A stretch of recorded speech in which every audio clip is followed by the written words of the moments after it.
Hello, welcome to Bahar World Finance News, Tech, and Credit. Fourth stimulus check update. The stimulus package update pretty much everything going on in our country. Stimulus package as Senator Joe Manchin dropped a bomb on us. A lot going on here with the stimulus package. I'm going to give you the latest on what the House of Representatives is saying. Joe Manchin and what they're going to do with the stimulus package. Now, going forward, we got a lot here going on here. So don't forget to hit the like button for us. And if you're new to the channel, make sure to subscribe down below so you don't miss out on the new updates. Yesterday, Senator Joe Manchin demanded voting on the fiscal infrastructure bill and wants to hold off on the stimulus package.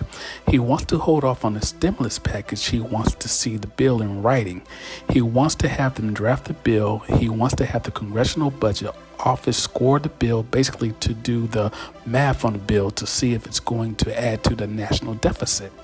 The Democrats say that there's $1.99 trillion in tax raising for the bill to pay for the bill, even though the bill is only $1.75 trillion. So they have about $250 billion extra. So there shouldn't be any deficit or any national deficits to add anything to the national debt for this bill. So the bill is or should be fully paid for. Joe Manchin wants to see the bill in writing. He wants to be able to review it. He wants to have the Congressional Budget Office score it if he wants to pause on the stimulus package. He wants to make sure it's not going to add to inflation, which kind of sounds good. He wants to make sure that there's not going to be anything passed that would hurt American families. But on the other side, we all kind of know Senator Joe Manchin, and we're also kind of wondering, does Joe Manchin want to help American families at all?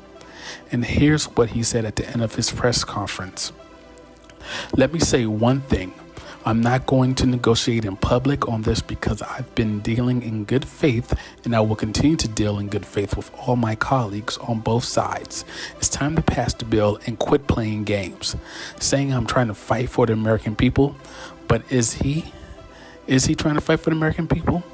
The political games have to stop twice now. The House is balked at the opportunity to send the BIF legislation to President. As you've heard, there are some House Democrats who say they cannot support this infrastructure package until they get my commitment on the reconciliation legislation. It is time to vote on the bill up or down and then go home and explain to your constituents the decision you made. And I've always said, if I can't go home and explain it, I can't vote for it.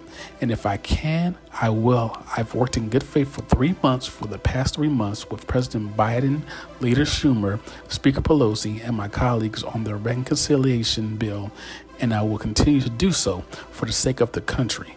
I urge that the House to vote and pass the bipartisan infrastructure bill. Holding this bill hostage is not going to work. And getting my support for reconciliation bill throughout these last 3 months, I've been straightforward about my concerns that I will not support a reconciliation bill package that expands social programs and irresponsibly adds to our $29 trillion in national debt that no one seems to really care about or even talk about, nor will I support a package that risks hurting American families suffering from historic inflation. Simply put, I will not support a bill that is consequential without thoroughly understanding the impact that it will have on our national debt, our economy, and most importantly, all of our American people. Thank you. If it's your first time to the channel, subscribe for new updates about stimulus package updates. Thank you, and you have a nice day.